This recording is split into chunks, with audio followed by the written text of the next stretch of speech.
बिस्मिल्लाहिर्रहमानिर्रहीम अस्सलाम वालेकुम। वेलकम बैक टू अनायास डेली लाइफ। कैसे हैं आप सब? उम्मीद है सब खैरियत से होंगे। मैं भी अल्हम्दुलिल्लाह बिल्कुल ठीक हूँ। और ये सुबह का टाइम है। मैं बच्चों को जगा रही हूँ क्योंकि उनकी क्लास का टाइम हो रहा था।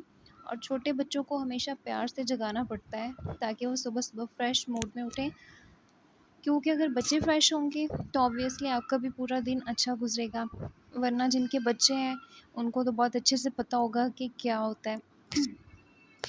जब तक बच्चे उठ गए थे और वो हो रहे थे फ़्रेश, तब तक मैंने रख दिया था नाश्ता। और नाश्ता जो था एज़ यूजुअल बिस्किट के साथ, क्योंकि बच्चे जो हैं वो बिस्किट पसंद करते हैं और ज़्यादा वो बिस्किट जो है वही खाते हैं नाश्ते में।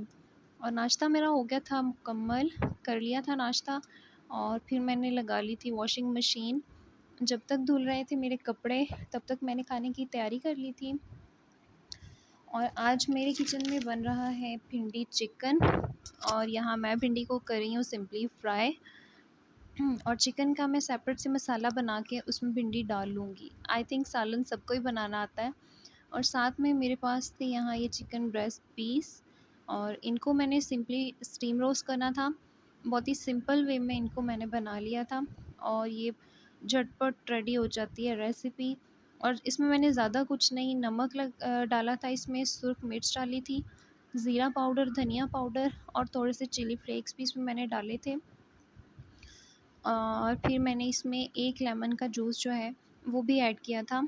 और तकरीबन मैंने इसको 45 मिनट या 1 घंटा जो है वो इसको मैंने मैरिनेशन के लिए रख दिया था। और साथ बन रहा था जब जी मेरा सालन। और फिर उसके बाद मैंने पैन में हल्का सा ऑयल लगाया था, ब्रश किया था। और फिर इसको मैंने चिकन के जो पीसेस हैं वो मैंने इस पैन के अंदर रख के और इसको कवर कर दिया था। और ये तकरीबन 15 से 20 मिनट में रेडी हो गया था। और तब तक मैंने आटा भी गूँध लिया था और कपड़े जो हैं वो भी मेरे तकरीबन धुल गए थे। और साथ में बना ली थी मैंने रोटियां। और खाना जो है वो मेरा तकरीबन इसके साथ ही रेडी हो गया था। और सालन बहुत मज़े का बना था भिंडी चिकन का।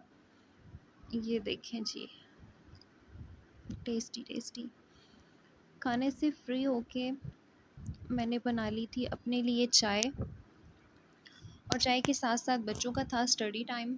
मैं उनको करा रही थी होमवर्क। ये बच्चे यहाँ पे पढ़ रहे हैं, होमवर्क कर रहे हैं अपना। और मैं जो वो चाय पीने में इतनी मगन थी कि मुझे बिल्कुल भी पता नहीं चला, बाहर इतनी तेज़ बारिश हो रही थी। और जब मैंने देखा तो मैं हैरान हो गई कि इतनी तेज़ बारिश हो रही है और मुझे पता ही नहीं चला। और फिर क्या, बारिश हो और चाय जो है वो तो और भी मज़े की लगती है। और मैं तो वैसे भी अपनी चाय को एंजॉय करके पीती हूँ, इसलिए बारिश के साथ तो मैंने और भी उसको एंजॉय करके पिया था। चाय जी मैंने यहाँ पी ली थी। और अब मैं कर रही थी कपड़े प्रेस बच्चों के। और हमेशा से मुझे ऐसे ही ईज़ी लगता है कि मैं उनके इकट्ठे जो है वो कपड़े प्रेस करके रख लेती हूँ, ताकि रोज़ जो है वो मुझे प्रॉब्लम नहीं हो। और जब आप अपने काम को एक तरतीब से लेके चलते हैं तो आप भी सुकून से रहते हैं और आपकी फैमिली और दूसरे जो हैं वो भी सब सुकून से रहते हैं। क्योंकि बच्चों के स्कूल हैं ऑफ, और मेरी कोशिश ये होती है कि मैं ज़्यादा से ज़्यादा टाइम जो है वो बच्चों के साथ स्पेंड करूँ। क्योंकि जब बच्चे स्कूल जाते हैं तो फिर उनकी टाइमिंग जो है वो बहुत ज़्यादा टफ़ हो जाती है। और बच्चों के पास भी इतना टाइम नहीं होता और माँओं के पास भी इतना टाइम नहीं होता कि ईज़िली उनको टाइम दे सकें। जिनके बच्चे हैं वो ये बात अच्छी तरह समझ सकते हैं कि बच्चों के साथ टाइम गुज़ारना जो है वो कितना ज़रूरी होता है। क्योंकि आई थिंक काम जो है वो तो सारी ज़िंदगी आपके ऐसे ही साथ-साथ चलते हैं, वो तो कभी ख़त्म नहीं होते। पर जो आपके बच्चे होते हैं वो आपका फ्यूचर होते हैं। और सबसे जो आपका आई थिंक प्रीशियस प्रॉपर्टी जो है वो आपके बच्चे ही होते हैं। अगर आज आप उनको टाइम देंगे, उन्हें इम्पोर्टेंस देंगे, तो कल को वो भी आपको वही टाइम और वो इम्पोर्टेंस जो है वो डबल करके देंगे। और बातों-बातों में मुझे अनाया का ड्रेस जो है वो दिखाना याद नहीं रहा, और उसने मुझे बताया कि मम्मा मैंने आपसे कहा था मेरा ड्रेस जो है वो आपने अपने व्लॉग में सबको दिखाना है। तो ये उसकी खाला ने उसको कल जो है वो स्टिच करके दिया था, रेड और पीच कलर में, बहुत प्यारा सा। और जब तक बातों-बातों में कपड़े भी प्रेस हो गए थे मेरे, और अनाया ने उनको हैंगर्स में हैंग कर दिया था। और बच्चों को लग गई थी जी शाम के टाइम में भूख। और मैं उनके लिए यहाँ बना रही थी नूडल्स। नूडल्स के लिए सिंपल मैंने पानी जो है पैन में डाल लिया था, और उसमें जब बॉयल आ गया था तो मैंने उसमें फिर नूडल्स डाल दिए थे। और आई थिंक नूडल्स जो हैं वो तो सबको ही बनाने आते हैं, बच्चों को भी बनाने आते हैं इवन। नूडल्स जब तक बन रहे थे तब तक मैंने बच्चों के कपड़े जो थे हैंगर में डाले हुए वो भी अलमारी में हैंग कर लिए थे, और साथ में कुछ बर्तन थे चाय वगैरह वाले, वो भी मैंने वॉश कर लिए थे। और साथ में बच्चे जो थे वो देख रहे थे जी टीवी, और यहाँ उनके नूडल्स हो गए थे रेडी। वो अपने नूडल्स को एंजॉय कर रहे थे, और मैं यहाँ, मुझे भी हल्की हल्की भूख जो है वो फ़ील हो रही थी, और मैं अपने लिए काट रही थी बनाना और एप्पल। इस तरह से आई थिंक जब कोई भी फ्रूट आपके पास हो, ज़रूरी नहीं है कि उसके लिए मतलब फ्रूट्स की जो है वो ज़्यादा वैरायटी होनी चाहिए।